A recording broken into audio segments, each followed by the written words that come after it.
ستړي مشئ، وخت مو په خیر. په دې خپرونه کې نن بحث کوو چې څنګه کوچني کارونه شروع کو. ځوانان څنګه کولای شي چې موخو ته ورسیږي؟ په کار دا چې آزاد کارونه تشبثات شروع شي، کار آفرینی چې ورته وایي. ځوانان په خپل دغه د ملت خلک د ټول افغانستان اوسیدونکي په هر ځای کې چې د موږ خپل محلي منابعو څخه کار واخلي تر څو وکولای شي هغه فردي اقتصاد په پښو ودرېږي. جاپان له دویمې نړیوالې جګړې وروسته هغه هیواد و چې هر څه یې له منځه تللي، هر څه له منځه تللي. او بله خبره دا ده چې هغلته حتی د یو قلم اجازه نه وه چې هغلته وارد شي. که ضرورت دی نو جوړیږي. دا د دوی شعار. څه چې ضرورت لري جوړیږي. جاپانیان ته ولګېدل هر یوه د خپلو امکاناتو مطابقتو سره شخصي کاروبارونه شروع. اوس موږ په افغانستان کې وایي کار نشته. وروره د کار آفرینۍ فکر نشته. کار بیخي ډیر دی. موږ همیشه کراچۍ ته ځو.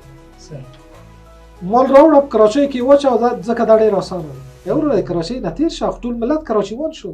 ما جوانهای موفق دیگر هم داریم در کنار خود که خودشان عملا از میتوان گفت از صفر شروع کردن و امروزه زمینه کار را برای تعداد زیادی از جوانها فراهم کردن. از جمله آقای میلیونر که عملا خودش این تجربه را داره و ما خوش میشویم که تجربهشان را بشنویم تا انگیزه باشد برای دیگران. به نام خدا ما خودم شخصا خیلی کارهای آزاد کردیم. فعلا هم دکان دارم دیگه. ما دکانداری خیلی از صفر شروع کردیم. کال به فضل خدا دو نمایندگی داریم. یکیش در چهارراه دیبوریست، یکیش دمی پل سرخ هست. تقریبا 6-7 تا کارگر داریم. 10 سال مشکل بنیاد فروش هستیم. نام خدا خیلی تجربه بالا گرفتیم. به جوانان یک توصیه دارم که اگر میخوای که هر کی به قله‌های بالا برسانه، یه شمس سابق هم گفتیم مطالعه بهترین چیز است. 15 کاله مخکې سینمای خامر کې روانم نو سه لاسکلان یو لاسکلان نه لکوزه ګرمي مو دی مغل ته ودرېدم. د په لاس کې پروبه سیاست کې وسره یو نرجان شیان وي ولادت ځنې کسان ټول راته ویل چې ولادت شرم دی ته پلاني زوی بلار د خو وخت تر کړای دی او د کلی مالک تیر شوی دی او دا اوس ته کې ما مخابل کې ورته ویلې مو د دې په ځای چې زه ته په لاس ونیسم ستا خبره زه په ځان باندې ومنم. خو دا ښه ده چې د خپل لاس خور کړم او دغه شرم په ځان ومنم. یو 10 روپۍ وګټم خو سم یې وګڼم په خپل لاس یې سبا مې ته راته وایي چې یو ورځې تا نه ده. ما ته وایي که زه د 2000 سودا واچوم 2000 زه د ورځې 1500 پیدا کړم. بیا ما ته خیر 2000 روپۍ به موږ درکړو ته به وګورو چې ته څه کوې. باور وکړه موږ 3 ورځې وخت ورته ورکړی او د موږ د پیسې په 2 ورځې کې راخلاصې کړې. په 2000 روپۍ د ورځې 800 افغانۍ کار کولو.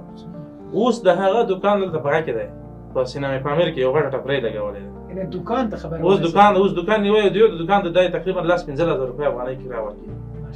سیستمونه چې دوی هر یو بې پلان مخکې ځي. پلان نشته. هماغه دي چې مثلا دوی اول هغه بوم سټیج ته ځي بالاخره ډیکلاین ته ورسېږي.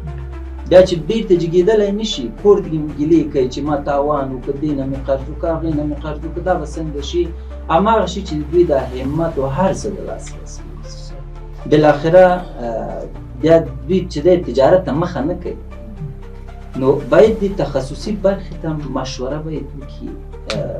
میلیونر صاحب مخکې اشاره وکړه مطالعه ډېر مهم دی. ډېر باید مطالعه دا ځوانان وکړي تر څو دغه خپل دغه بزنس چې دی مخې ته چې وړي هغې کې ورسره ډېر همکاري کوي.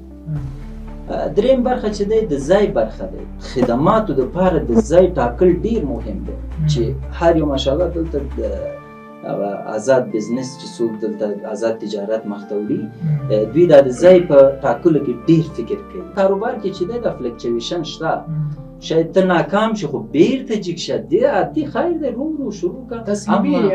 تسلیمي چې دی دا جګمام هم دا کتاب لیکلی دی چې never give up یا هیڅکله مه تسلیمېږي. خوب است که در این قسمت نظر تیموری صاحب هم داشته باشیم چون نشان تجربه کارهای اجتماعی و فرهنگی و همچنان اقتصادی رو داره. تیموری صاحب شما بفرمایید نظریاتتان. ډیره مننه امیر صاحب د اقتصاد خپل هم تعریف دی چې وایي چې د دغه لږ شي څخه ډېره ګټه واخله او خپل هڅه او راسخه اراده چې یو راسخه اراده ولري او خپل په کار کې د تاوان فکر کې اوسي چې زه تاوان کوم د تاوان څخه ویره ونه لري او تاوان ومني چې حتما زه دا کار کې پیل کوم حتما به یو ځل به تاوان وکم خو بل ځلی ته به ګټه راته کېږي. هنوز مکتب ما خلاص نشده بود که ما به خاطر از اینکه یک ذره مشکلات اقتصادی یا زیادتر شده بود دیگه رفتیم در یگان دکان‌ها به خاطر شاگردی. چون که در بخش کامپیوتری یک ذره تخصص داشتیم یکم 6 سال 7 سال ما کار کرده بودیم در مکتب هم درس خوانده بودیم کارهای ثبت نامه‌های آنلاین و سیستم‌های آنلاین تذکره و فرماوی را یاد گرفتیم مکاسبی دیگه بخش. بعدن باز ما در اونجا که کار میکنم در این نظر بودم چون که کاربار از خوب بود میگفتم من باید هم یک بزنس یا هم یک دکان باید جور کنم گرچه خوردم بود. بعد از 2 ماه چون که اون نفر یک ذره مشکلات داشت نمیتونست رسیدگی کرده نمیتونست دکان از پیش از این خریدیم و در اونجا خودم کاربار خودم میکردم 5000 افغانی کرایه میدادم اما هم تو سلو هم تو رونق گرفت کاربارا خوب شد چون که زمستان بود فصل بار آمد همراه آمدن و بهار هم تو کاربارام خوب شد و درآمدهای ما خوب شد بالا رفت. در این نظر بودیم که یا همی ایده را داشتیم که از این طریق ما یک درآمد داشته باشم و همو هدفهایی که خودم دارم مثلا تحصیل است یا دیگه بخش هست در بخش ما خودم از پیسه خودم و کار خدا بسازم یا به مو هدف خدا برسانم که شکر الحمدلله تا فعلا هم راضی سیم از الله. ما د یو مرګورو ته ویللې چې ما ورته صرافي کوم هغه ما په سو خاندل چې خه صرافان په ځمکه ولوي دا تاوان نه وکړه ورته ما به ځان سره تر او دا فکر ولرو چې خټ سوداګر غټه کپله کوي اتمن نه خېلي نو ما زید ور کوټ کې هغه نه شروع کوم کوټه کاروبار او کوټه هڅه کوم چې تر څو غټ تر رسیدم سوچ به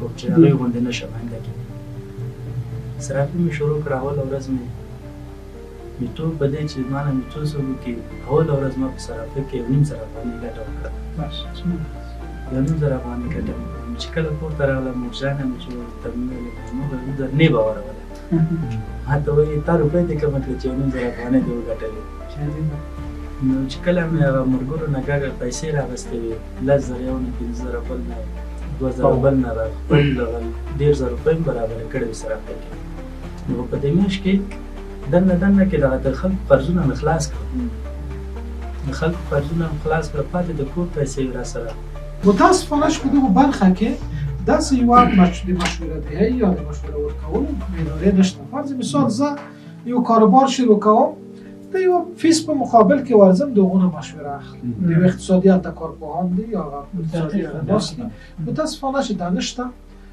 دا باید جوړ شي او دغه رقم پروګرامونه تاسو چې اوس هڅه کړې ده دا ډېر مؤثر دی بیخي ډېر مؤثر دی.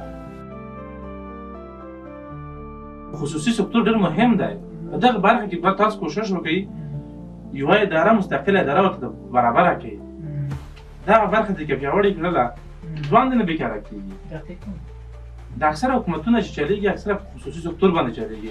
اوس متاسفانه ده خو پاکه مسلماني به راځي پاکه مسلماني خبره به سره کوو استاده دغه برخه زموږ لږ ضعیفه ده داسې انګېزه او داسې اړیا څوک نه ورکوي چې ورته ووایي چې داسې خصوصي سکتور فعاله کړي فعالیت کوي نو هیڅ نه دی فعالیت کړی خو په هغه سطحه باندې چې یو ملک ورته ضرورت لري نه دی کړی.